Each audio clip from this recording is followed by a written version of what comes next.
Muy buenos días. Son las 9 en punto de la mañana de este jueves 27 de febrero del año 2025.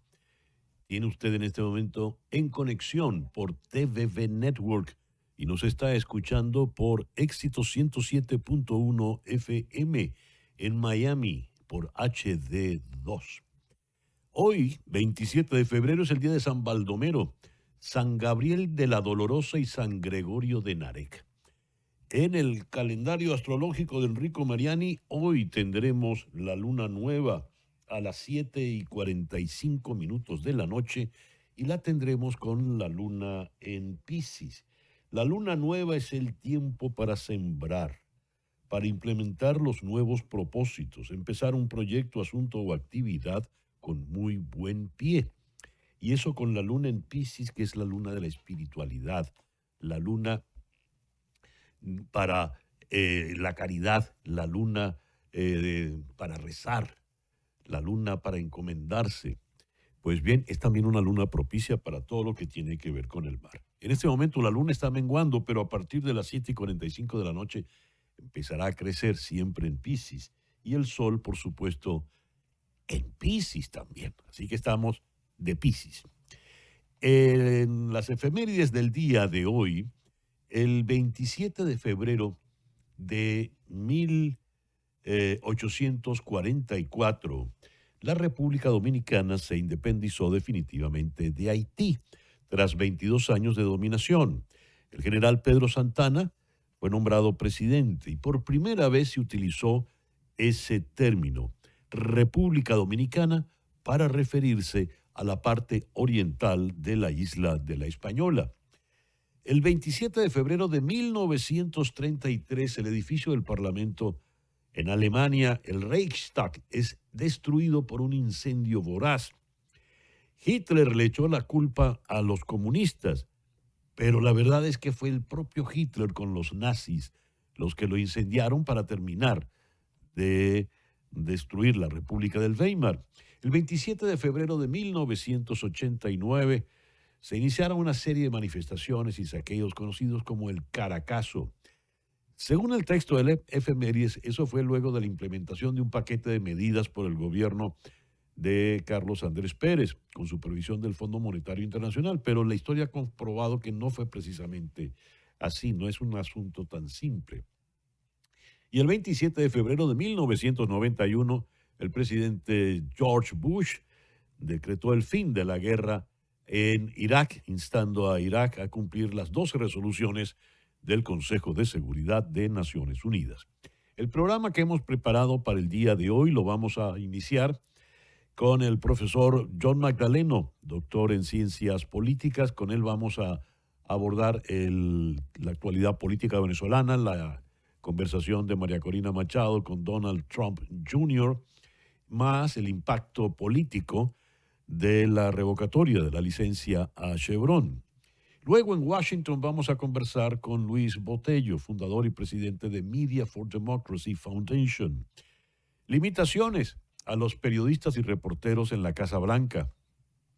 ¿Quiénes pueden entrar? ¿Quiénes pueden preguntar? Para muchos hay reminiscencias de lo que nos pasó hace tiempo en otras ruedas de prensa presidenciales.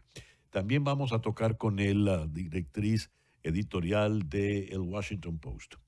En Washington también vamos a conversar con Celia Mendoza. Empleados federales en pulso con Elon Musk. Algunos funcionarios del Dodge han decidido renunciar y la situación no está tan clara. Hablando de Elon Musk, quien ayer prácticamente lucía como el presidente de la reunión de gabinete. El foro de hoy lo vamos a dedicar a los premios Oscars, que son ya este próximo domingo. ¿Quiénes pueden ser los ganadores? Vamos a contar con Mireia Vilanova, crítica de cine, integrante de BAFTA y productora en Los Ángeles, y en Valencia, España, el también crítico y escritor Robert Andrés Gómez. Vamos en Houston a conversar con Mariana Párraga de la agencia Reuters y con ella vamos a estudiar puntualmente qué implica la revocatoria de la licencia a Chevron en el plano técnico propiamente. Vamos en Maryland a conversar con el doctor José Esparza de la Universidad de Maryland, del Instituto de Virología Humana. Esto por el brote de sarampión que se está dando en Estados Unidos. Cuán grave puede ser y cómo usted puede y debe protegerse. Ese es el programa que hemos preparado para el día de hoy. Vamos ahora con nuestro editorial. Esta semana dimos cuenta de una noticia lamentable, la muerte de Reinaldo Araujo, un dirigente de 20 Venezuela, dirigente del partido en el estado Trujillo, fallecido bajo custodia del Estado. Son ya, cada vez se van sumando más las personas que mueren estando bajo custodia, o para no usar el eufemismo, presos políticos de la dictadura. Hoy hay que comentar otra noticia luctuosa. En lo personal me afecta porque fui su amigo y le tuve en alta estima siempre. Me refiero a Fernando Martínez Mótola. Es cierto que Martínez Mótola no falleció en la cárcel, pero falleció como consecuencia de la situación traumática a la que fue sometido. Martínez Mótola estaba en el grupo original de los 6 refugiados en la Embajada Argentina y por su dedicado estado de salud logra salir gracias a la mediación de la Embajada Suiza. Así habrá sido el estrés, la incomodidad, el pesar físico, que fue víctima de 2 ACV, no pudo luego recuperarse y en el día de ayer falleció definitivamente tras un paro cardíaco. Evidentemente así habrá sido la situación de estrés, que creo no exagerar ni ser incorrecto si decimos Fernando Martínez Mótola es otra víctima de esta cruel dictadura. Vaya mi palabra de condolencia a Laura, su esposa, sus hijos y nuestros votos por el descanso eterno de su alma. Quedan allí en la Embajada Argentina, recordemos, Pedro Urruchurtu, Humberto Villalobos, Claudia Macero, Omar González y por supuesto la líder Magali Meda. Y pedimos pues por la pronta liberación de ellos, por los salvoconductos para que puedan salir rápidamente de la embajada como es debido. Hablando del partido 20 de Venezuela, ayer María Corina Machado tuvo una conversación con Donald Trump Jr. en el podcast de este último y allí comentó en la suspensión de la licencia a Chevron, licencia que hay que estudiar y que hay que observar detenidamente, pero lo comentó como un gran acierto, como algo muy, muy importante, positivo. Muchos ven que hay un cambio en la dirección hacia Venezuela por parte de la administración Trump. Luego de esa suerte de balde de agua fría que fueron las declaraciones de Richard Grenell, cuando dijo que la administración Trump no pretendía cambiar ningún régimen, en alusión a que no pretendía salir de Maduro. Quiero, a propósito de esto, detenerme en este tuit del internacionalista Mariano de Alba. Es muy pertinente. Hoy por hoy es difícil que la política exterior de Estados Unidos sobre Venezuela pueda promover resultados tangibles que hagan más probable la restitución de la democracia. Lo que hay son iniciativas erráticas, visiones enfrentadas en Washington y el congelamiento de la cooperación. Esto último es importante porque tiene que ver con la asfixia, el cierre de USAID y de las agencias que esta agencia a su vez brindaba apoyo. Muchos de los movimientos opositores, medios y múltiples iniciativas dependían de los ingresos de agencias como esta. Al cerrarlas, pues, el régimen evidentemente celebra. Quiero detenerme en esta opinión del secretario de Estado Marco Rubio. Hoy, conforme a la orden del presidente, estoy proveyendo orientación en nuestra política exterior para terminar todo respaldo del Departamento de Estado a las licencias de petróleo y gas aprobadas bajo la administración Biden, las cuales han servido para financiar de manera vergonzosa al régimen ilegítimo de Maduro. A ese tuit, Leopoldo Martínez Nucet en Washington le responde: en consecuencia, secretario Rubio, el TPS de los venezolanos debe ser restablecido. Está clarísimo que las condiciones en Venezuela no han mejorado y empeorarán. El Departamento de Estado y el Departamento de Seguridad Interna deben rectificar su reciente decisión. Tiene razón Martínez Nucete. Por mera razón de coherencia, hay que devolverle el TPS a tantos venezolanos que no pueden de ninguna manera volver al país. Una pequeña pausa y ya regresamos con las noticias más importantes de este jueves 27 de febrero.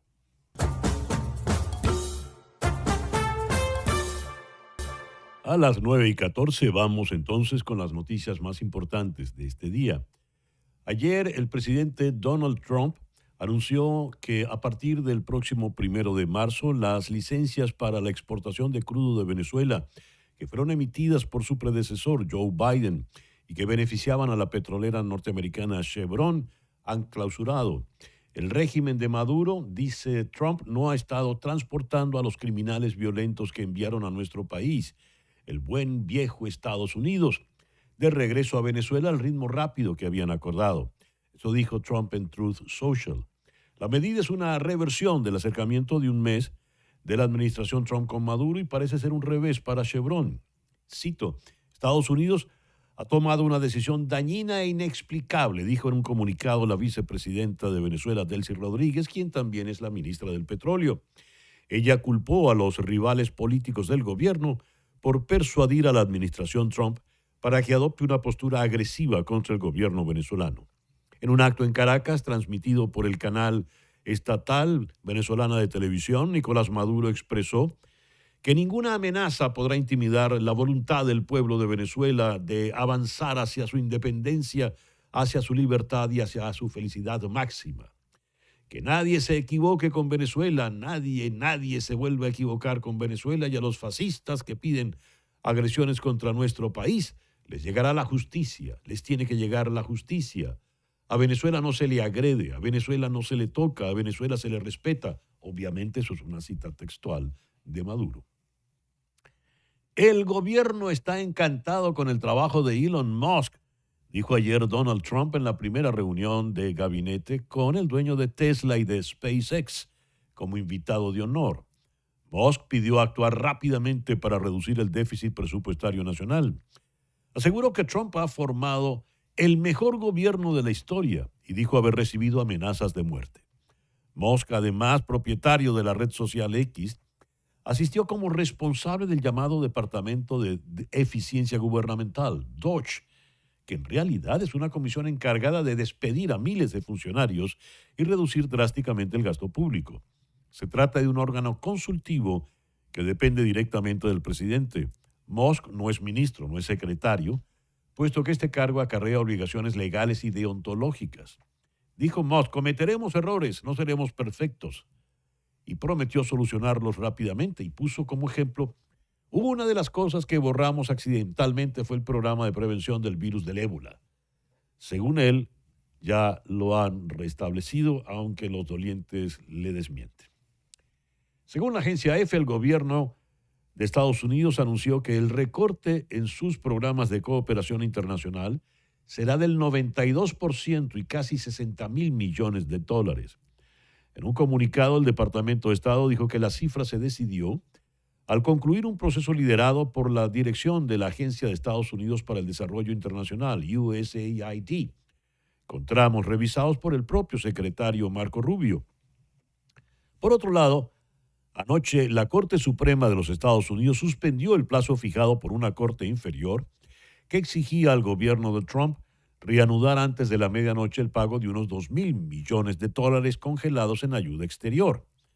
La orden, anunciada por el presidente de la Corte, John Roberts, es de carácter temporal y da a la Corte tiempo para dirimir el asunto.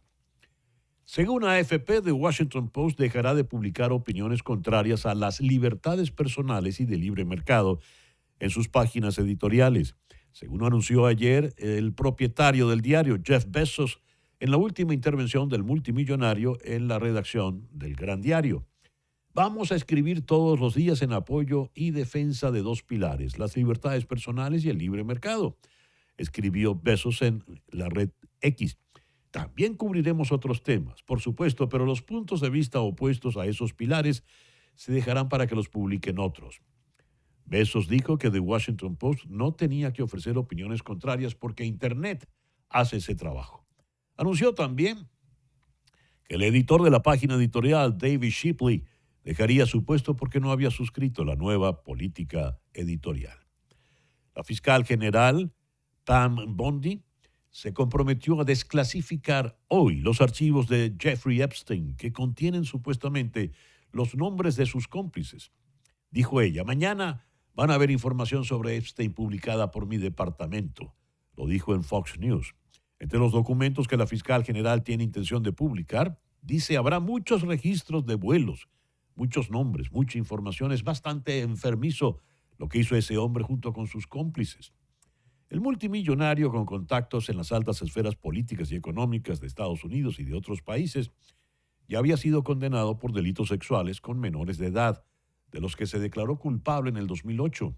Epstein se suicidó en agosto de 2019 en una cárcel de Nueva York, semanas después de ser detenido por agentes federales acusado de tráfico sexual.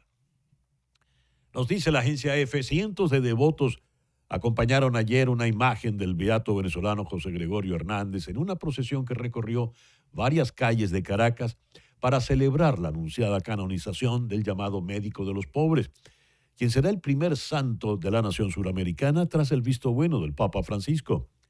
Luego de la celebración de una misa en la iglesia de la Candelaria, donde reposan sus restos, una imagen del futuro santo salió del templo para pasar por varias zonas del centro histórico de la capital, la Plaza Bolívar, la Catedral de Caracas. El hijo del presidente Donald Trump Jr., sostuvo una entrevista con la líder opositora venezolana María Corina Machado en su podcast Triggered. En un momento de la entrevista, Machado ofreció su opinión sobre la decisión tomada por el presidente Donald Trump contra la dictadura venezolana al suspender las licencias de la petrolera Chevron para comercializar con el petróleo venezolano. Dijo ella, este es un gran paso y esto envía un mensaje claro de que Maduro está en grandes problemas. Esto es lo correcto y lo que hay que hacer. Nicolás Maduro tiene que darse cuenta de que el presidente Trump habla en serio cuando explica que los criminales tendrán que rendir cuentas por sus acciones. Cita textual. Al hablar de la organización terrorista Tren de Aragua y la forma como se ha expandido en algunas ciudades de Estados Unidos, la señora Machado explicó que tal realidad es culpa de Maduro y dijo, por supuesto que el régimen abrió las cárceles. Usan el Tren de Aragua para desestabilizar el continente. Usted dio a Diosdado Cabello recibir el Tren de Aragua como héroes. Cuando seamos gobierno recibiremos a cada individuo que haya cometido un delito y enfrentarán un castigo. Debemos desmantelar el Tren de Aragua de manera coordinada. Fin de la cita. Una pequeña pausa y ya regresamos con nuestra primera entrevista del día de hoy aquí en Conexión.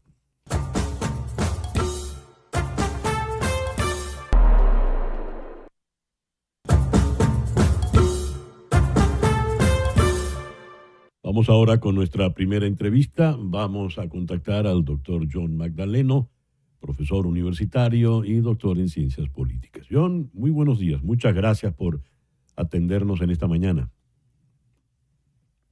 Buenos días, César, pero te regalo el doctorado que todavía no tengo. La maestría sí. Bueno, muy bien.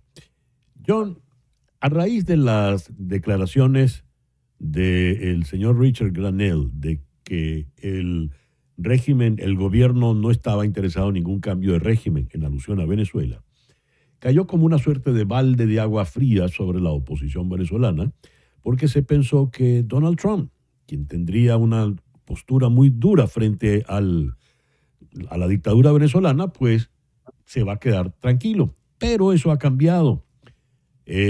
Ayer su hijo, Donald Trump Jr., se reúne y conversa y entrevista públicamente a María Corina Machado. María Corina Machado le da la razón en los argumentos al señor Trump y además viene y se suspende la licencia que permitía el trabajo de Chevron en Venezuela.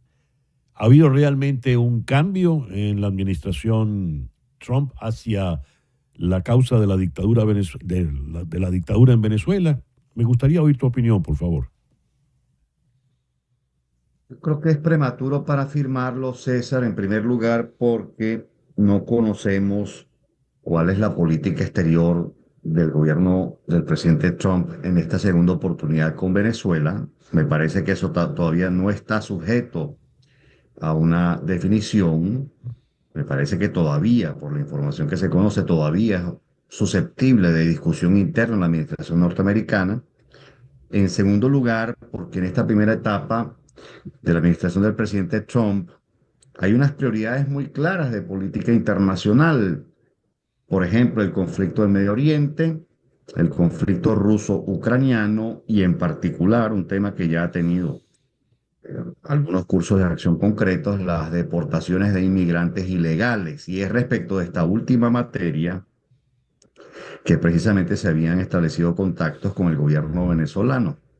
Y como quiera que el presidente Trump ya ha amenazado en varias oportunidades a los gobiernos de otros países y luego ha retirado lo dicho, como en el caso de Colombia, en el caso de México parece ir más en serio, en el caso de Canadá, ¿sí? En el caso de Ucrania, en el caso de Rusia. Es decir, como quiera que en efecto el presidente Trump está jugando como un negociador duro, esta es la denominación que se utiliza en la literatura especializada. Me parece que todavía es demasiado prematuro para concluir no solo si ha cambiado el tipo de relación, sino sobre todo, que es el problema de fondo, si ya hay una definición en materia de política exterior con Venezuela. Ujú. Él, de manera tal de que, ¿a qué deberíamos atenernos los venezolanos? ¿Y qué tanto puede hacer en el dado caso que siga siendo duro con la dictadura del señor Trump? Bueno, César, se dijo incluso desde el año pasado que un eventual triunfo del presidente Trump iba a significar un endurecimiento de las relaciones con Venezuela. Ujú. Y yo creo que esta es la tesis más probable. Al margen de que todavía no pueda afirmarse, esta es, en mi opinión, la tesis más probable. Entre otras cosas, porque este es un tema de política exterior que quedó pendiente de la primera administración de Trump. De hecho, tanto esa como la administración del presidente Biden fracasan en intentar una redemocratización del país, de forma tal que esa podría ser un tema de la agenda de política exterior pendiente desde la vez pasada. Y sobre todo, como ya demuestra la forma como viene actuando el presidente Trump, como me parece muy probable en la medida en que él va a presionar mucho a aquellos países que como, tengan intereses contrarios a la agenda de política internacional de los Estados Unidos. Eso me parece muy claro y creo que el presidente Trump lo dijo desde su discurso de toma de posesión. O sea, ahí señaló Ujú. algunos de los objetivos de política internacional. De forma tal que, ¿a qué deberíamos atener? Bueno, al margen de que la no renovación de la licencia de Chevron en el corto plazo no tiene un efecto inmediato, sí tiene Ujú. un efecto sobre las expectativas bastante Claro. evidente. Tendrían que tomar 6 meses aproximadamente para que se produzca el desmontaje de la operación y no hay garantía de desmontaje total por cuanto se Ujú. había dicho desde el año pasado, conforme a las órdenes ejecutivas del presidente Biden, que la renovación era mes a mes. Es decir, también Sí. podría cambiar de opinión el presidente Trump si ve que hay un cambio como en la Ujú. estrategia del gobierno venezolano, de forma tal que este va a ser un tema muy fluido a lo largo de todo el año. Sí. Me gustaría tu opinión, John, sobre la entrevista de ayer de Donald Trump Jr. con María Corina Machado, donde María Corina celebró esta, esta decisión sobre Chevron, habló de los migrantes, del tren de Aragua, en fin, dijo unas cuantas cosas. ¿Qué impresión te mereció eso? César, no he visto la entrevista, pero sí tengo una opinión sobre ese tema en particular que señalas. Y obviamente es una opinión crítica. La Ujú. mayor parte de los políticos venezolanos, César, cree que las sanciones económicas o las restricciones económicas a Venezuela son un instrumento o una herramienta eficaz para contribuir a un proceso de redemocratización. Y lo entienden así, creo, porque efectivamente es un instrumento de presión severo sobre cualquier régimen político. Pero César, hay abundante evidencia empírica sobre esta materia y desde que existe la Global Sanctions Database, Ujú. que recopila episodios de sanciones económicas desde 1950 hasta el año pasado, se puede tener una impresión muchísimo más científica del efecto real que tienen sanciones económicas o medidas de restricciones impuestas sobre determinados países considerados estados objetivos. Y el problema de fondo es que, para empezar, las sanciones económicas o las restricciones impuestas sobre alguna economía Ujú. no son, y lo digo con absoluta propiedad, no son un instrumento eficaz que contribuya en la dirección de la redemocratización o la democratización de cualquier país. No lo son. La evidencia en perspectiva comparada, estoy hablando de más de 1.800 episodios de sanciones. Eso es lo que contiene la base de datos de la Global Sanctions Database, que recoge episodios desde 1950 hasta el año pasado. Sí, No son ese tipo de ya. instrumentos, sanciones comerciales y financieras no son un instrumento eficaz en esa dirección. Antes bien, por el contrario, pueden dificultar el camino o la aproximación hacia una transición a la democracia. Ese es el problema de Sí. ese tipo de medidas. Te leo unas palabras textuales de María Corina Machado ayer. Maduro ha forzado intencionalmente la migración. Dice, por supuesto que el régimen abrió las cárceles, usan el tren de Aragua para desestabilizar el continente. Usted vio a Diosdado Cabello recibir al tren de Aragua como héroes.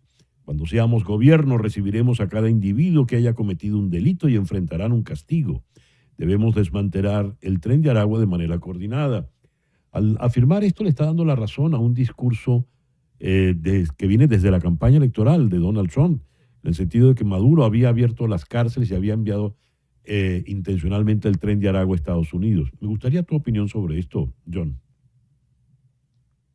Bueno, César, en primer lugar, yo no puedo afirmar que todos los venezolanos que han llegado forman parte del tren de Aragua. Me parece francamente Evidente, evidente. una afirmación demasiado ligera. Es Sí. decir, ¿cómo sabes que todos los que han llegado efectivamente constituyen en primer lugar delincuentes? Es decir, que hayan cometido un delito. Y en segundo lugar, que todos son del tren de Aragua. Es decir, aunque no se diga explícitamente, el fraseo, la formulación de la afirmación lo formula latentemente. Entonces eso me parece un error de partida. Puedo estar de acuerdo con Machado en que todo aquel que haya cometido un delito debe enfrentar la justicia, desde luego. Por supuesto, creo que eso no tendría mayor discusión, pero lo primero sería susceptible, ciertamente, de mucho debate. Mm. John, te agradezco mucho que nos hayas atendido en la mañana de hoy. A la orden siempre. John Magdaleno, eh, politólogo.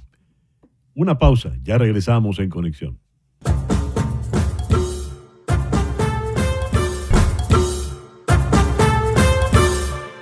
Toma nota de este número telefónico. 305-468-0044.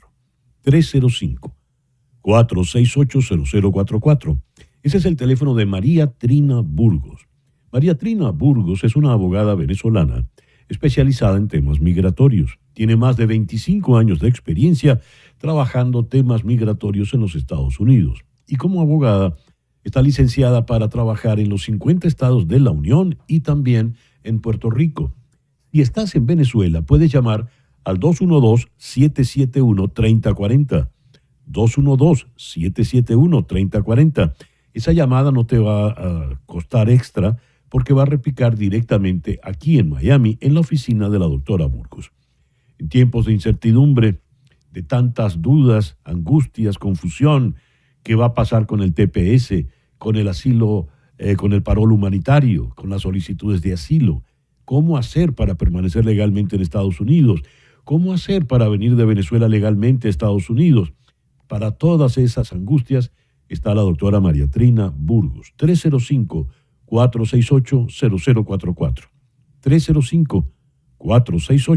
305-468-0044. Y a las 9:40 de la mañana vamos ahora a la ciudad de Washington, donde está Luis Botello. Luis Botello es el fundador y presidente del Media for Democracy Foundation. Luis, muy buenos días, muchas gracias por atendernos en la mañana de hoy. La Casa Blanca ha dictaminado una serie de medidas para limitar no solo el acceso de periodistas y reporteros a las ruedas de prensa en la Casa Blanca, sino también para limitar quienes, aún estando allí, pueden preguntar o no. ¿A qué obedece esto? ¿Qué significa una medida como esta en lo que es la tradición informativa de la Casa Blanca? Gracias, César, por la invitación a tu programa. Mira, esto es algo inédito, es algo realmente sin precedentes. En cerca de más de 100 años, la Asociación de Corresponsales de la Casa Blanca, que es una organización sin fines de lucro integrada por todos los corresponsales de los medios más importantes y de los más variados de Estados Unidos, se aglutinan en esta asociación sin fines de lucro para ellos decidir quiénes cubren la Casa Blanca, quienes siguen al presidente, incluso en el Air Force One, el avión del presidente, quienes lo acompañan en distintas giras alrededor del mundo e incluso aquí en Estados Unidos. Y esto se hizo de una manera histórica cuando se crea esta asociación en 1914, era precisamente porque el rol de la prensa es exigir rendición de cuentas, es parte de ese sistema de check and balances que aquí denominamos, de pesos y contrapesos, y que indique que no es el presidente ni el gobierno el que decide quiénes son los que informan al público sobre sus actuaciones. Entonces, se creó esta asociación precisamente en 1914 para precisamente que el rol de la independencia del periodismo, el rol de la prensa en una democracia pueda ser plenamente ejercida sin interferencia del gobierno. La Casa Blanca ahora anunciar que ellos son los que decidirán quienes entran al recinto del salón de prensa. No sé si han estado, pero el salón de prensa no es un salón muy amplio. Hay que coordinar quiénes van a entrar, quiénes van a salir, quiénes pueden entrar y luego retransmitir esa información a colegas de otros medios en distintas partes del país, porque no todo el mundo puede estar ahí. Entonces, por lo general, han participado siempre, tradicionalmente, las agencias de noticias como la Associated Press, la agencia AP de Estados Unidos, Reuters y otros, para que ellos puedan dar esa información a los medios de todo el mundo y de Estados Unidos. Pero al cambiar la ecuación ahora, pues sería la Casa Blanca la que decide quiénes están ahí, quiénes pueden preguntar y lo que ¿por qué se hace esto, Luis? Bueno, lo que se cree y lo que se piensa es que la Casa Blanca quiere controlar la narrativa pública sobre quiénes pueden cubrir lo que ellos quieren que se cubra y cómo quieren que se cubra. Tenemos que entender que la Associated Press no quiso utilizar el cambio de nombre del Golfo de México al Golfo de América, como el presidente Trump lo exigió y lo hizo por ley, porque la agencia AP brinda un servicio a nivel internacional. En Europa, Asia, hay medios e instituciones que utilizan sus servicios de información y que realmente no asumen el cambio de nombre del Golfo de México a Golfo de América como algo que conozca. Entonces ellos tienen una audiencia internacional y Golfo de México es el nombre histórico de esta masa de agua, como le llamamos acá, body of water, y que ellos decidieron por su estilo periodístico atender ese estilo de llamar el Golfo de México a el Golfo de México como tradicionalmente se conoce. Esto no le gustó al presidente Trump y ha exigido que debido a que ellos no cambian, si no cambian el nombre, no entran. Hay cambios importantes en las líneas editoriales. Ayer nada más el señor Jeff Bezos despide al editor de opinión del Washington Post y dice aquí solo se van a publicar noticias a favor de las libertades personales y la libertad de mercado. ¿Cómo interpretan ustedes una medida como esta, Luis? Mira, estas son señales que ya se están dando de intentar de controlar la narrativa. Es lastimoso, el Washington Post es prácticamente una institución histórica en Washington. Ha sido el medio que eh, por primera vez en la historia hizo que renunciara a un presidente de los Estados Unidos, Richard Nixon, en el famoso Watergate, el caso Watergate, y que sirvió de ejemplo para generaciones de periodistas y de medios de comunicación que vieron en el periodismo de investigación el verdadero rol de la prensa en una democracia, que es hacer que las autoridades rindan cuentas ¿Y por por lo que qué, hacen. por qué Besos toma esta medida? Bueno, porque se asume, no podemos decir claramente, pero se asume que hemos visto que las empresas tecnológicas, Jeff Bezos, como tú sabes, es propietario de una de las empresas tecnológicas más importantes del mundo, Amazon, y que hemos visto que todas las empresas tecnológicas han dado un apoyo directo al presidente Trump en todas sus políticas, un poco tratando de acercarse y no confrontar al presidente Trump, quien ha ya declarado abiertamente una prácticamente guerra legal contra medios de comunicación que informen asuntos que él considera que no son justos para su Ya, administración. Entonces, ya.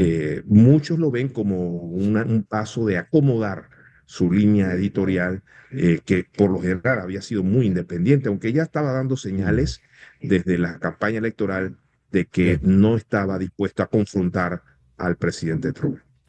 Luis, muchas gracias por estos minutos en el programa de hoy.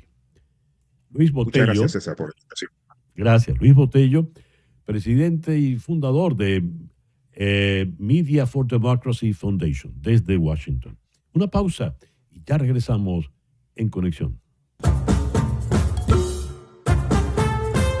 Regresamos a Washington, pero ahora con nuestra muy apreciada Celia Mendoza. Celia, muy buenos días. Gracias por atendernos en esta mañana.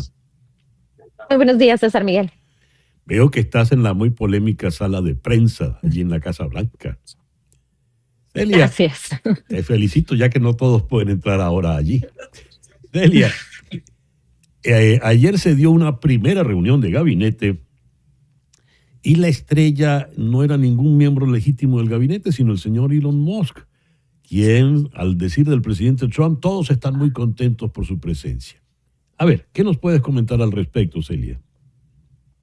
Así es, el presidente de los Estados Unidos no solamente lo dijo durante ese momento con los miembros del gabinete, pero al mismo tiempo ya lo había dicho por medio de sus redes sociales, indicando que a pesar de lo que los medios de comunicación especulan, según él, todos los miembros del gabinete están apoyando y de acuerdo con el señor Musk. Esto en el contexto de lo sucedido el fin de semana, después de que él enviara un mensaje asegurando que las personas que no contestaran a esto de que hicieron la semana pasada con 5 puntos de lo que han logrado los trabajadores federales podrían ser despedidos, y que llevó obviamente a la confusión en muchas de las agencias federales, en especial aquellas que le dieron directriz a sus empleados de que simplemente ellos no tendrían en ese momento la posibilidad de responder debido a que habían preguntas de seguridad, de legitimidad. Esto pasó en el Departamento de Estado, por ejemplo, asimismo el FBI, estos directivos que incluyen a Kash Patel, al señor Marco Rubio, quienes se encontraban en la reunión, pidieron a sus empleados que no contestaran este correo. Y obviamente vimos cómo esto se desarrolló cuando los medios de comunicación hicieron preguntas específicas acerca del tema, pero lo que también pudimos notar fue un respaldo absoluto por parte del presidente de los Estados Unidos, quien aseguró que él tenía su apoyo y que él actuaba bajo su dirección. Celia, por lo visto, el poder de Elon Musk va creciendo cada día y al parecer es indetenible. ¿A qué atenerse? Además, ahora con ese apoyo, por lo visto, desde el presidente de la Corte, John Roberts, ¿no? Así es, sí tenemos que ver de qué manera se desarrolla y esas son las preguntas que hay. Hasta el momento la administración sigue insistiendo que él es un asesor del presidente. Cuando se hicieron preguntas justo en este podio a la secretaria de prensa el día martes acerca de quién estaba a cargo de la agencia conocida como DOGE, quién es la de eficiencia que ha venido manejando, finalmente se dio un nombre, Amy Gleason, pero no se ha relacionado directamente al señor Musk con esto, pero lo que sí Ujú. tenemos claro es que tiene una oficina, anda constantemente en la oficina del edificio Eisenhower, que atiende a todas las reuniones, que tiene el oído del presidente y que tiene una amplitud para actuar en los diferentes lugares. Y desde luego que esto se nota cuando hay un respaldo también desde el Congreso estadounidense. Lo hemos visto con el líder Mike Johnson, quien ha dicho que ellos están felices de que se pueda acabar con el fraude y con el gasto innecesario. Pero en el contexto de todo esto, lo que hemos visto también es un incremento en el número de demandas y como bien lo Ujú. dices, la demanda que el líder de la Corte Suprema de Justicia, John Roberts, frenó, tiene que ver específicamente con fondos que se habían dicho que tenían que para la medianoche de ayer haber sido reinstituidos a USAID, que ha sido desmantelada. Y esto obviamente se da también, César Miguel, teniendo en cuenta que muchos de los fondos que ellos están recuperando son fondos que habían sido alocados directamente por parte del Congreso estadounidense a los diferentes proyectos. Y esto obviamente ha generado que no solamente a la ayuda internacional sea frenada, pero inclusive fondos que tienen que ver con asistencia dentro de los Estados Unidos y en especial en lo que se trata a los granjeros estadounidenses. Así que esto es lo que ha generado también algunas tensiones y estos despidos masivos que se han venido dando y que obviamente se esperan más. Sabemos que hay un nuevo memorando, lo ha mandado la Oficina de Presupuesto de los Estados Unidos, dirigida por el señor Ujú. Bogg, quien era la misma persona, o fue la misma persona que dirigió el proyecto de escritura del proyecto 2025. Ha pedido que todas las agencias federales hagan recortes de un 10% adicional a lo que ya se ha hecho, pero también lo que ha generado alguna incomodidad por algunos miembros del gabinete, pero también por parte de miembros del Congreso, es lo que el mismo señor Musk aceptó el día de ayer y es que dijo que en ocasiones han cometido errores Sí. como, y puso como ejemplo, haber frenado la investigación y el trabajo para controlar el Ebola, que es obviamente una Mm. enfermedad extremadamente letal que los Estados Unidos enfrentó después de que saliera de África con algunas personas. Así que esto es algo que él aceptó.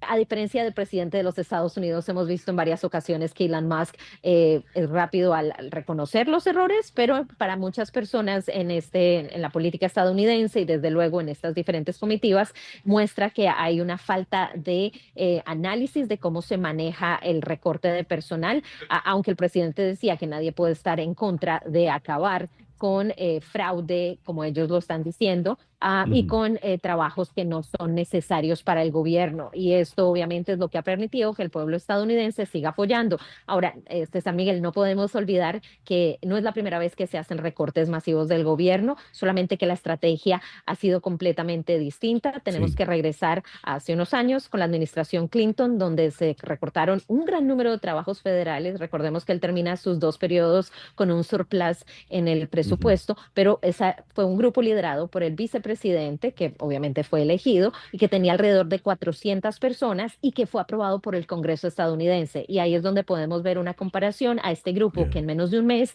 ha recortado un gran número de trabajos, no ha ido por el Congreso de los Estados Unidos y tiene cuestionamientos de transparencia y de acciones en las diferentes agencias.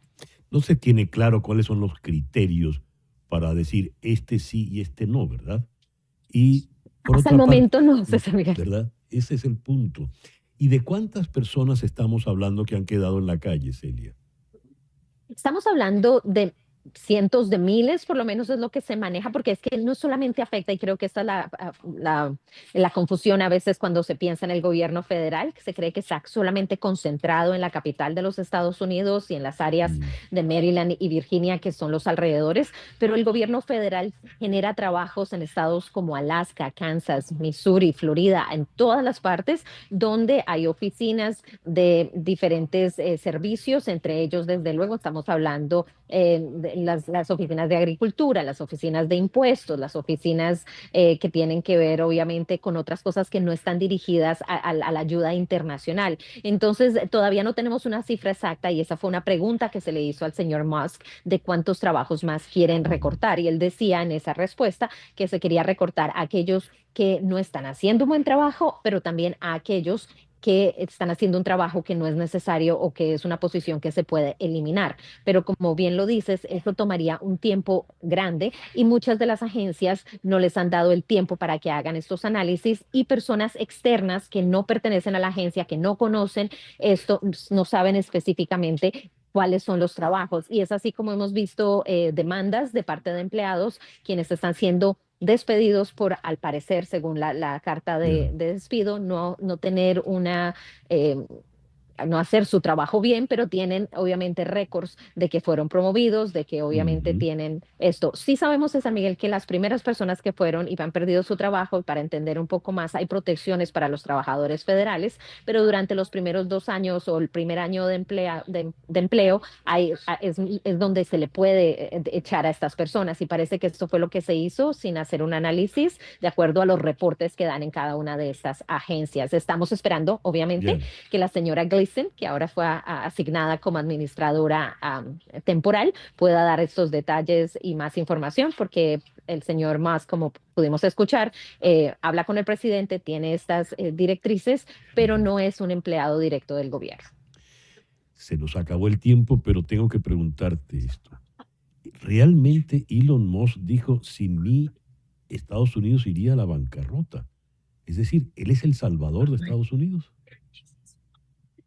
El señor Musk tiene muchas perspectivas y no podemos olvidar que que es una persona un poco distinta en el sentido tradicional. Es un multimillonario que ha venido haciendo un gran número de cosas, que tiene una vida personal muy distinta a otras, que sabemos que durante Mm. su toma de X se quedó a dormir allí. Aquí en el Eisenhower Building se habla de que él duerme en este lugar para poder estar presente constantemente. Se le ha dado acceso a su seguridad. Ayer dijo que tenía varias amenazas de muerte.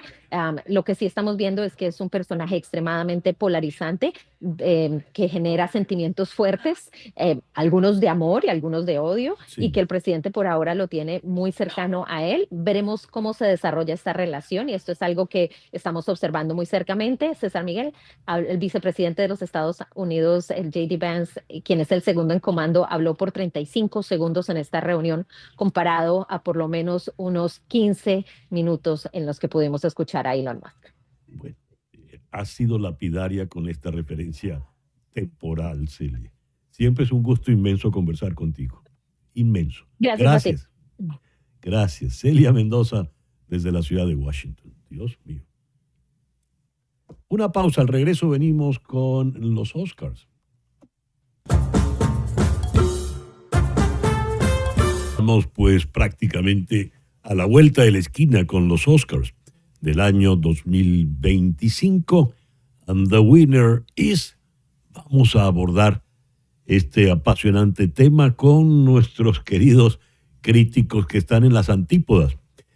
Lejos, allá en la costa oeste, en la ciudad de Los Ángeles, está Mireya Vilanova. Mireya, muy buenos días, gracias por atendernos, aunque para ti ya es prácticamente madrugada, ¿no? Todavía no termina de comenzar el día. Buenos días, Mireya. No te estoy oyendo. ¿Tienes algo? A ver. Uy, Ahora sí, qué ahora raro. sí, muy bien. Ok, perfecto. Buenos días, César. ¿Qué tal? Y al otro lado, allá en el Mediterráneo, en la Valencia Mediterránea, donde prácticamente ya se le puede ir terminando el día, está nuestro querido Robert Andrés Gómez. Robert, muy buenos días, muy buenas tardes. Buenos días, César Miguel, y buenas madrugadas, Mireya. A ver, comencemos por la mejor actriz. Demi Moore, quien ya tiene algunos premios, Mickey Madison, por Anora, que también ya se alzó con algún premio, la muy polémica Carla Sofía Gascón, que decide no ir a ninguna premiación ahora, la brasileña Fernanda Torres y Cynthia Erivo.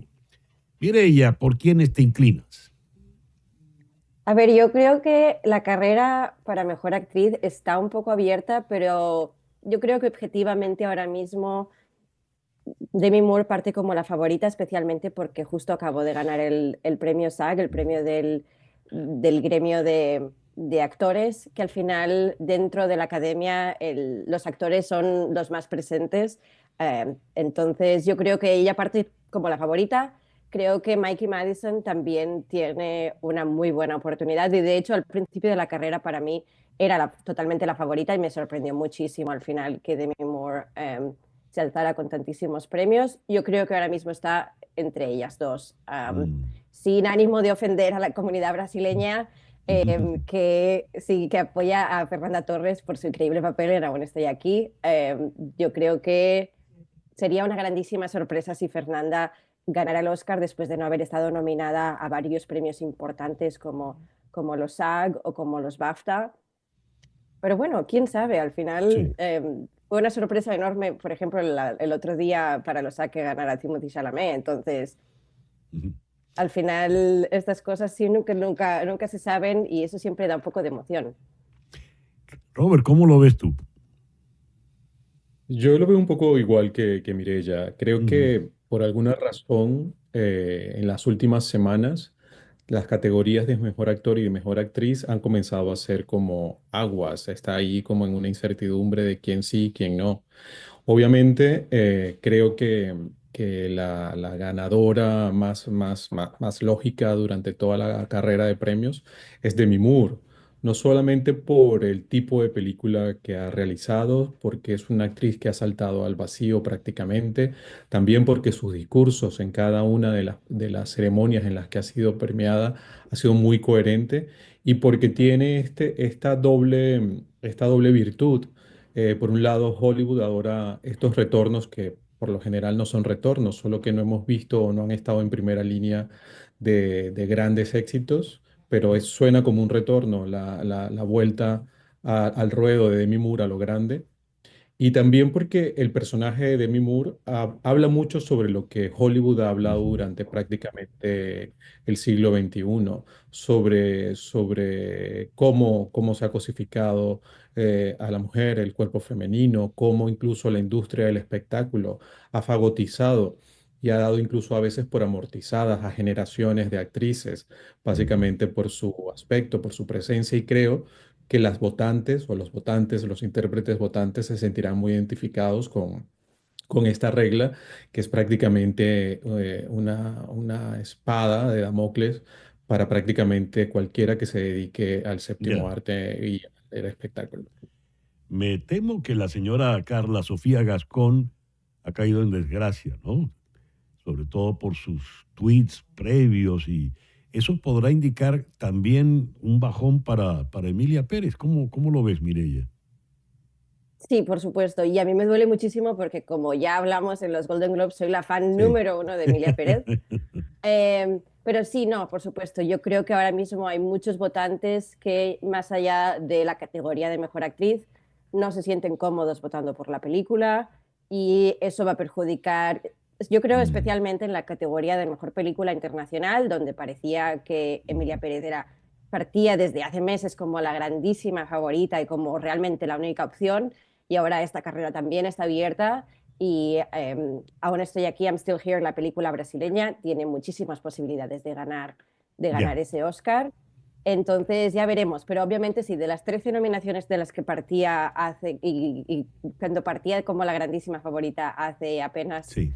un poco más de un mes, esa campaña se ha desmoronado y yo creo que como mucho van Ujú. a conseguir dos premios, igual tres, Ya. pero no el mismo número que se esperaba. Vamos con la actriz de apoyo, la actriz secundaria, Ariana Grande por Wicked, la señora Isabella Rossellini, Conclave, Felicity Jones, The Brutalist, Mónica Bárbaro por A Complete Unknown y Zoe Saldaña por Emilia Pérez. Comenzamos contigo, Robert. Pues creo que en realidad la categoría de mejor actriz de reparto la tiene ganada Zoe Saldaña. Es verdad que Adriana Grande y el estudio que la respalda por Wicked ha hecho muchísima campaña porque ella pues salte a la primera línea de favoritas, Pero creo que no, creo que Zoe Saldaña, que en realidad para mí es la protagonista de Mm, Emilia Pérez, desde un punto de vista mm. mucho más técnico y narrativo, pues es la verdadera protagonista de la película, pues creo que se lo llevará. No creo que, para mí, en todo caso, las mejores actuaciones que yo veo en ese quinteto son las de Felicity Jones y las de Isabella Rossellini, pero Ujú. creo que Zoe Saldaña no tiene competencia en este momento. ¿Coincides con Robert, Mireya? Sí, yo coincido con Robert. Es cierto que Zoe Saldaña ha ganado todos los premios que podía ganar esa temporada de premios. Literalmente ha hecho pleno. Entonces, obviamente, algunos de esos premios se votaron antes de toda la polémica con Emilia Pérez.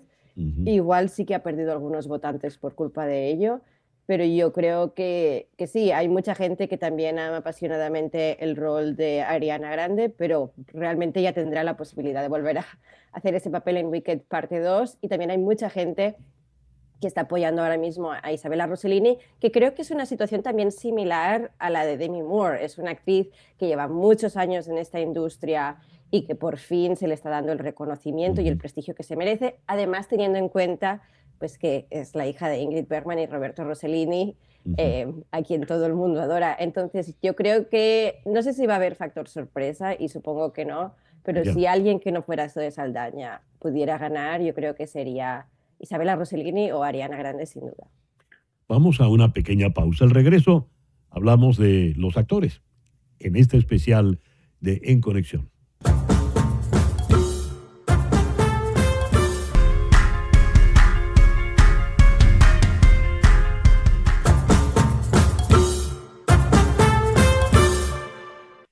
Continuamos. Mejor actor principal, Adrien Brody, el brutalista. Timothée Chalamet, un completo desconocido. Colman Domingo, Sin Sin. Ralph Fiennes, Cónclave. Y Sebastián Stan, The Apprentice. Robert, comenzamos contigo.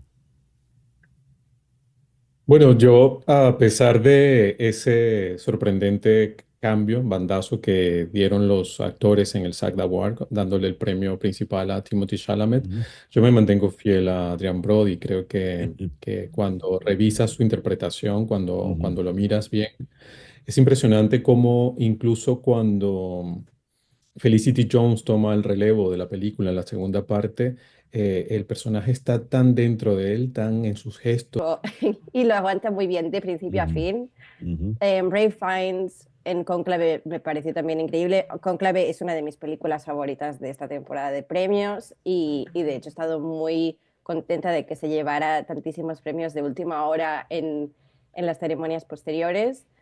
Y a ver, yo creo que sigue habiendo la incógnita abierta de Timothée Chalamet. Es decir, Ujú. dentro de los, como he dicho antes, el cuerpo de votantes de actores dentro de los Oscars es el más grande y muchas veces cuando hay sorpresas de última hora es precisamente por victorias que vemos en los SAG Awards. Es lo que pasó hace un par de años con Jamie Lee Ya. Curtis, que no había ganado premios en toda la temporada. Angela Bassett parecía que iba a ganar Mejor Actriz Secundaria, luego Kerry Condon ganó en el BAFTA y al final Jamie Lee Curtis se llevó el SAG y se llevó el Ujú. Oscar.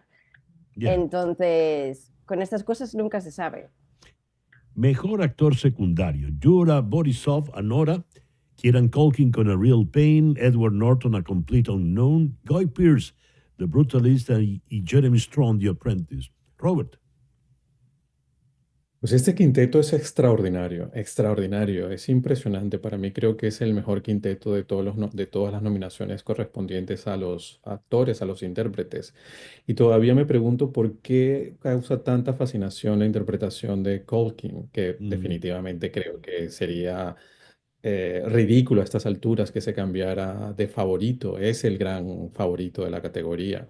Quizás lo salva mucho para mí viendo su película, la última escena, que es Ujú. maravillosa. Pero en realidad, pues el quinteto es tremendo, fabuloso. Así que por tirar piedras a mi jardín, pues creo que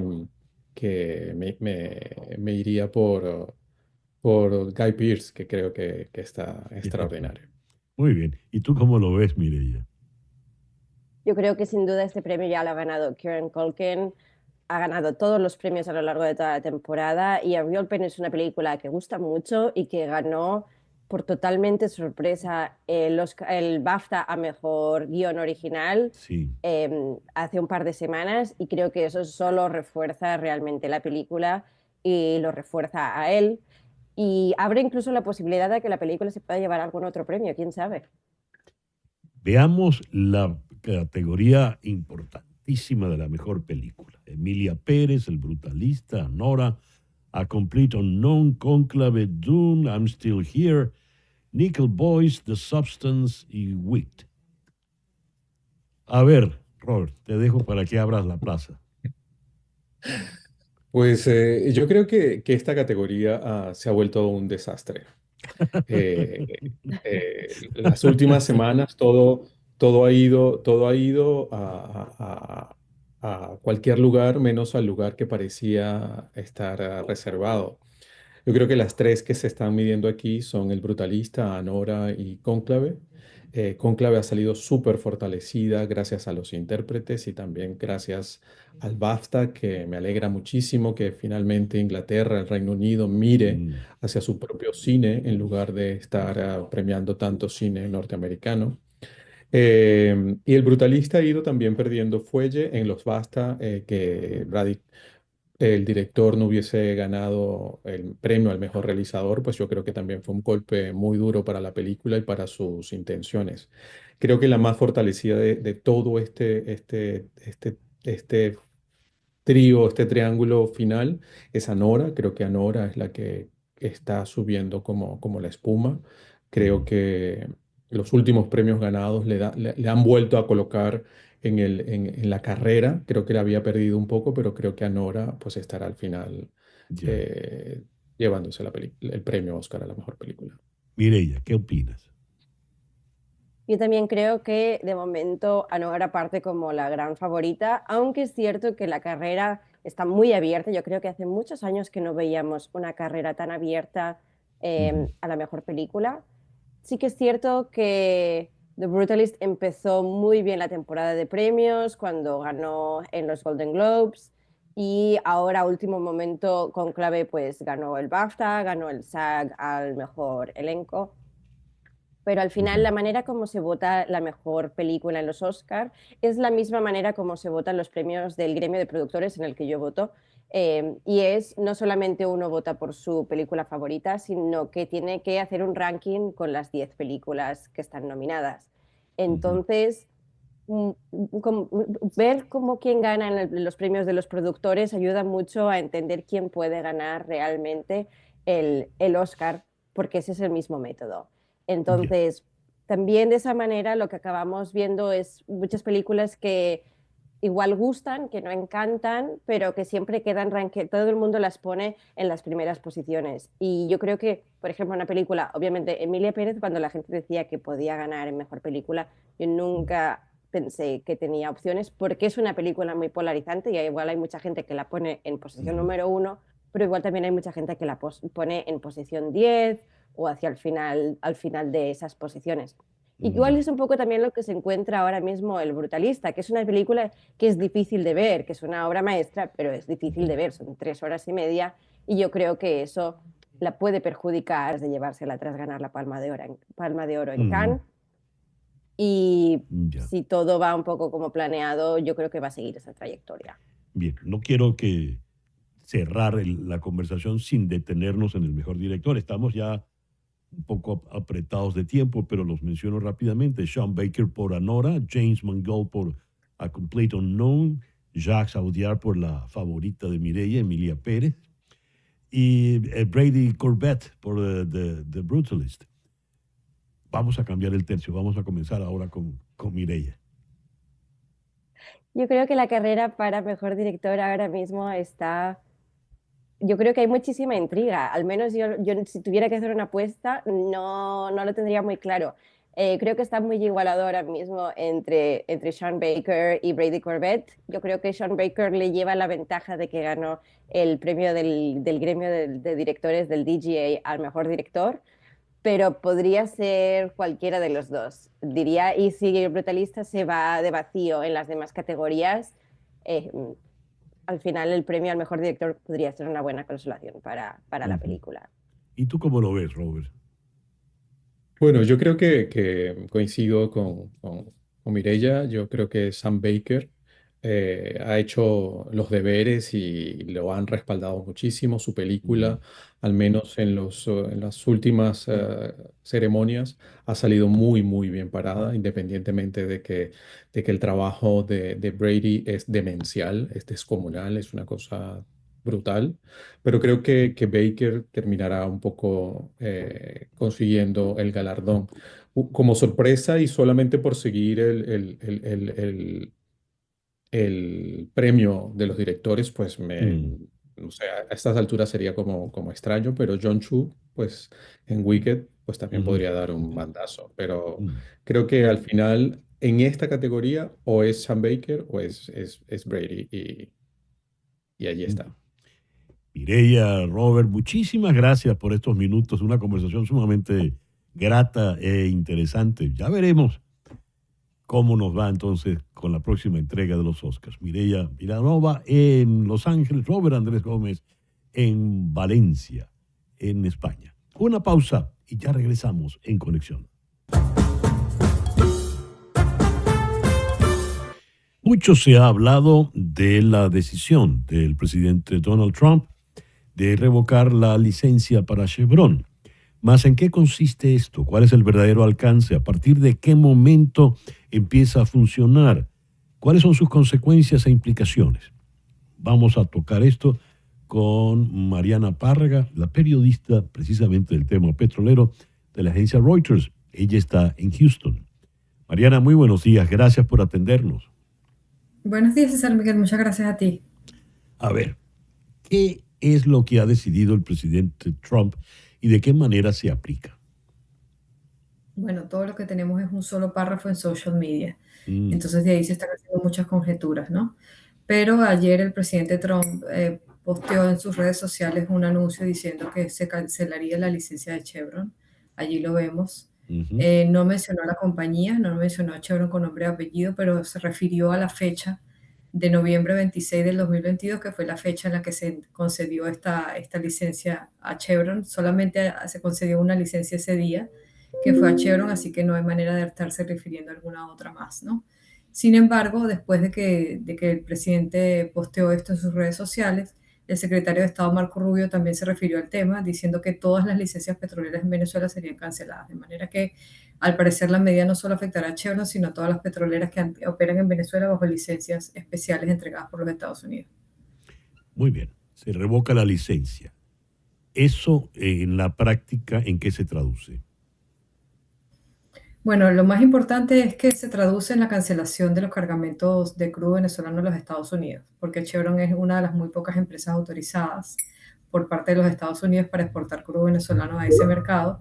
Recordemos que Estados Unidos en una época fue el mercado más grande del crudo venezolano, así que es importante que se haya reabierto ese mercado a partir del año 2022, para Venezuela.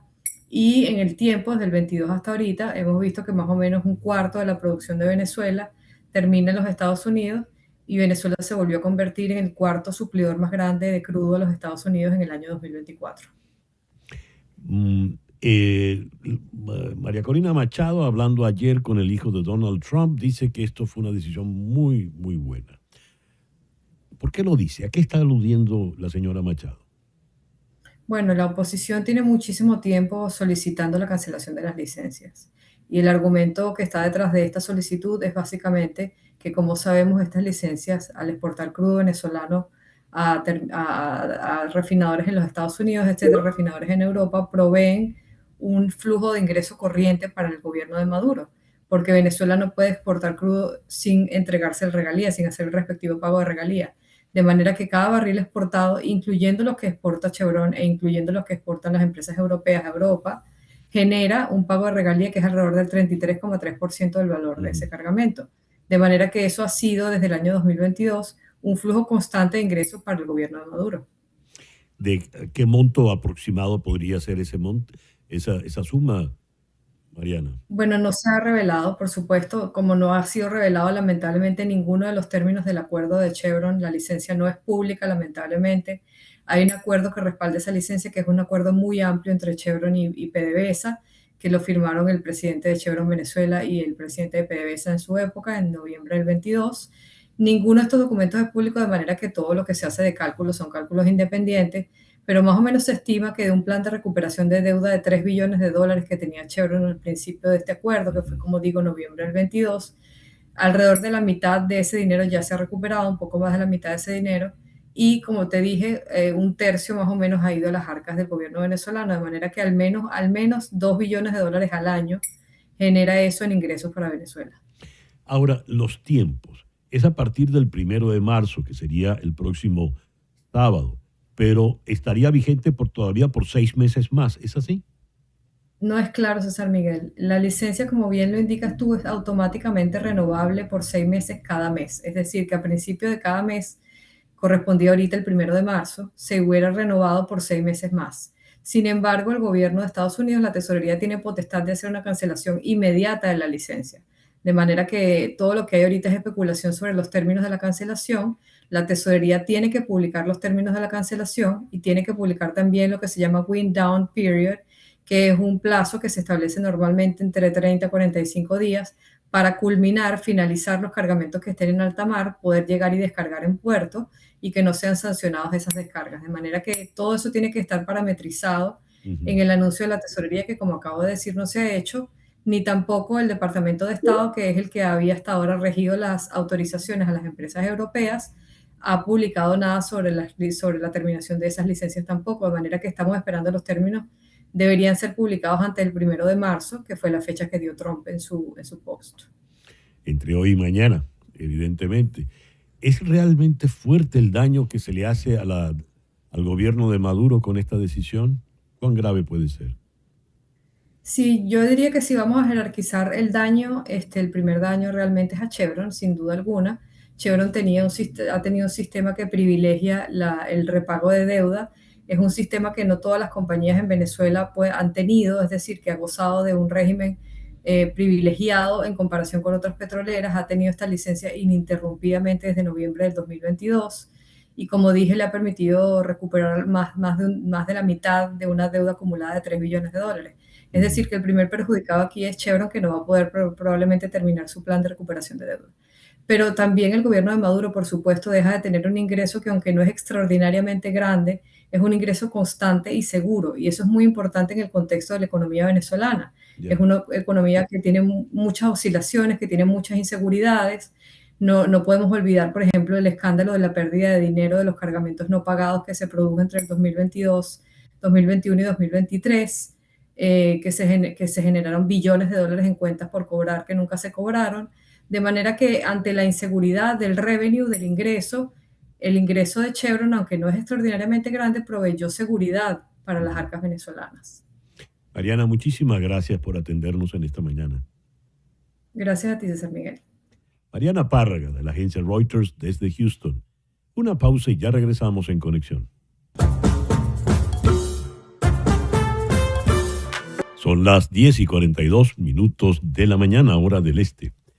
Leo lo siguiente: autoridades médicas han identificado 93 casos de sarampión en los Estados Unidos en estos 2 primeros meses del año, la mayoría en personas no vacunadas. Especialistas subrayan la necesidad de reforzar la inmunización para prevenir complicaciones graves y frenar la propagación del virus altamente contagioso. Vamos a la ciudad de Washington, donde está el doctor José Esparza, del Instituto de Virología Humana de la Escuela de Medicina de la Universidad de Maryland. Doctor Esparza, muy buenos días. Muchísimas gracias por atendernos. Buenos días, César Miguel. ¿Cuán grave es la situación que se está planteando con el sarampión arrancando el año? Bueno, todavía no ha llegado a niveles de gravedad. Realmente hemos visto una epidemia, o un brote, no es una epidemia, un brote que en un mes se ha duplicado. Ya son 124 casos, por lo menos, detectados. Probablemente hay muchos más de esos 124 casos. Lo que trajo un poco de alarma fue la muerte de un niño, que es la primera muerte de un niño por sarampión en los Estados Unidos en los últimos 10 años. El temor es que esta epidemia siga, este brote siga extendiéndose a otras personas que no han sido vacunadas. Entonces, la respuesta de salud pública en este momento es aumentar de manera masiva la vacunación en la población afectada. ¿Por qué no se ha dado esa vacunación masiva, doctor Esparza? Bueno, quizás César Miguel ha dado en el clavo. La diferencia entre este brote y los brotes que pasaron en los años anteriores es que en esta oportunidad hay un escepticismo muy grande sobre la vacuna. Escepticismo que comienza a nivel de gobierno. Ayer al secretario de Salud, Robert Kennedy, le preguntaron sobre este brote y él no mencionó la necesidad urgente de controlar el brote con vacunación. Como sabemos nosotros, Robert Kennedy realmente es una persona que en los últimos años ha demostrado una actitud antivacuna. Esa es la preocupación que existe en los Estados Unidos. Debo mencionarte que brotes de sarampión en los Estados Unidos no son raros. De hecho, el sarampión está eliminado en los Estados Unidos desde el año 2000. Eliminado quiere decir que no hay transmisión autóctona del virus.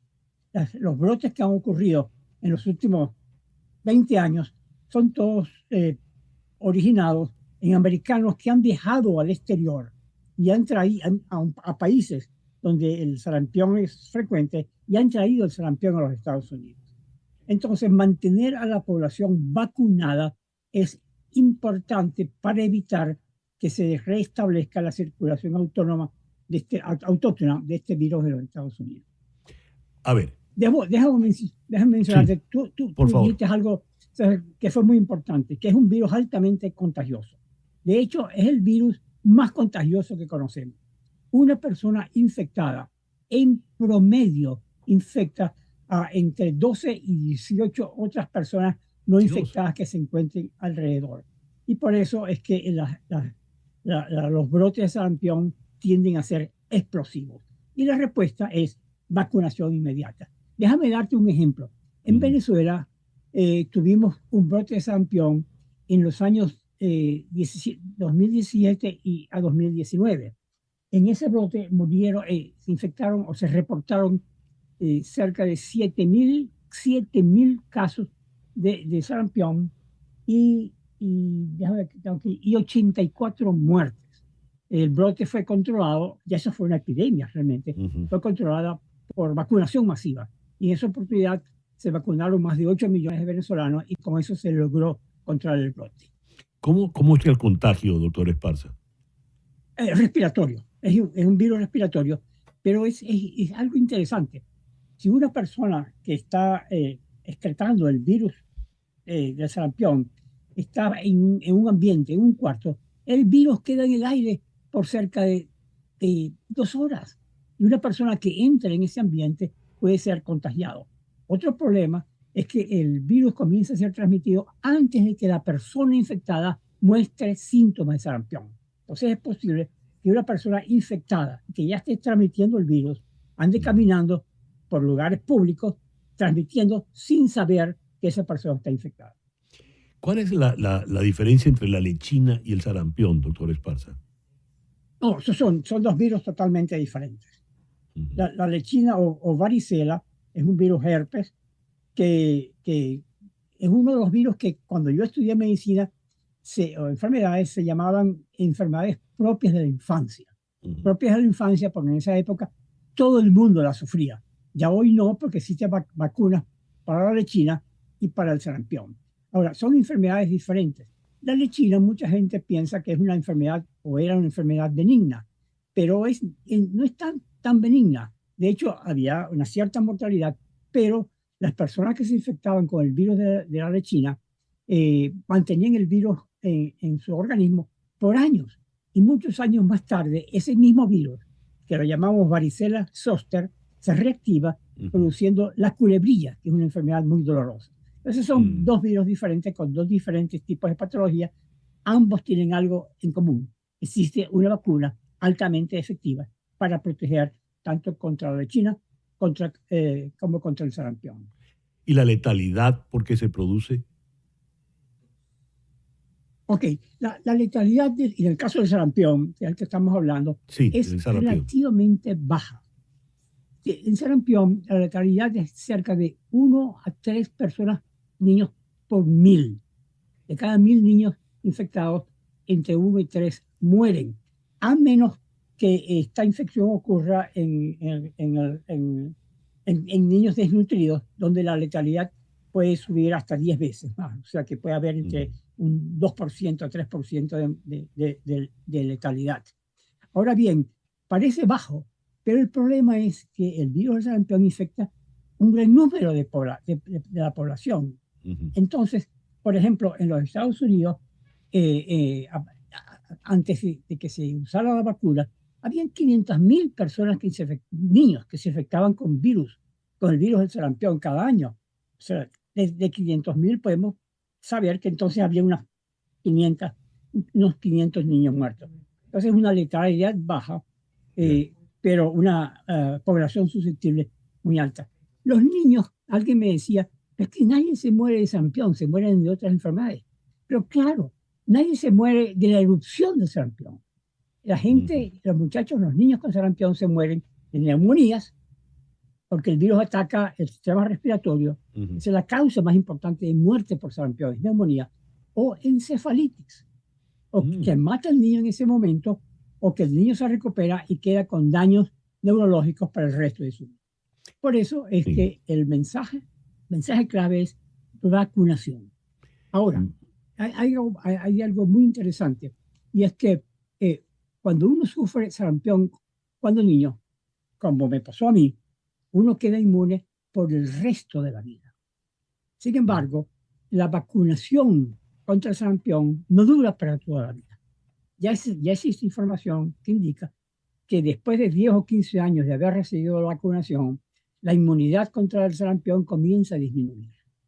Entonces, si uno vive en una población, una comunidad que no hay sarampión, bueno, no hay tanto problema.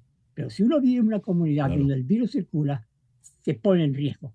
Entonces, alguna gente me ha preguntado si se deben revacunar. Bueno, mi recomendación es que sí, pero si le tienen miedo a la vacuna, pueden también pedir que le midan el nivel de anticuerpos circulantes. Y si tienen un nivel bajo, entonces que se revacunen. Ya. Doctor Esparza, muchísimas gracias. Como siempre, es muy, muy interesante, muy ilustrativo conversar con usted. Muchas gracias. Muchas gracias y buen día, César Miguel. El doctor José Esparza es el médico titular, el profesor titular en el Instituto de Virología Humana de la Escuela de Medicina de la Universidad de Maryland. Una pausa y ya regresamos en Conexión.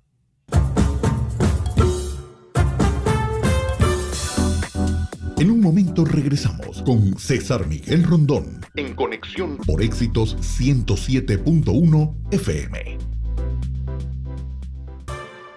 Y hoy tenemos una noticia luctuosa. Gene Hackman, el gran actor de cine de Hollywood, ha muerto, tenía 95 años. El actor y su esposa, la pianista clásica Betsy Arakawa, fueron encontrados muertos en su casa en Santa Fe Summit ayer, según informó el Santa Fe New Mexican, citando al sheriff del condado, Adán Mendoza, quien confirmó que la pareja había muerto junto con su perro. Mendoza agregó que no había indicios inmediatos de que se tratara de un crimen en las muertes y tampoco proporcionó una causa por la cual murió. Gene Hackman no debuta sino hasta los 35 años, cuando le dan la oportunidad de hacer el hermano de Warren Beatty en Bonnie and Clyde, aquella película de los 60, el 67, que fue tan importante. Pero su papel protagonista en The French Connection en 1971 lo consolidó como el gran actor, y allí como Popeye Doyle, ahí lo estamos viendo, se llevó el Oscar al mejor actor en el año 72 con su segunda nominación. La primera fue precisamente por Bonnie and Clyde. Luego en el 73 vino La conversación de Francis Ford Coppola, Hoosiers, Crimson Tide, y teníamos luego de haber hecho comedia como The Birdcage de Mike Nichols, tuvo papeles extraordinarios en Mississippi Burning de Alan Parker y The Unforgiven de Clint Eastwood, donde se llevó su segundo Oscar como actor secundario en esta maravillosa película. Allí le veíamos con la indumentaria, la caracterización de la conversación. Ahí abajo está The French Connection. Class Action fue otra película donde se destacó. Era un actor de muchísimo carácter y era extraordinario. Con Clint Eastwood hizo también Poder Absoluto, donde hacía el papel del presidente de Estados Unidos involucrado en un extraño crimen pasional. Pues creo que una buena manera de honrar su memoria es volcarnos sobre alguna de sus películas. French Connection es una maravillosa opción. Y bien, hemos llegado así al final por el día de hoy. Tengan todos el mejor día posible. En Conexión fue una producción de Floralicia Anzola desde 360 Content para TVV Network en los estudios de éxitos Miami 107.1 HD2, con Laura Rodríguez en la producción general, Mariel Sofía Rodríguez en la producción informativa, Carlos Prato en los controles y ante el micrófono, quien tuvo el gusto de hablarles, César Miguel Rondón.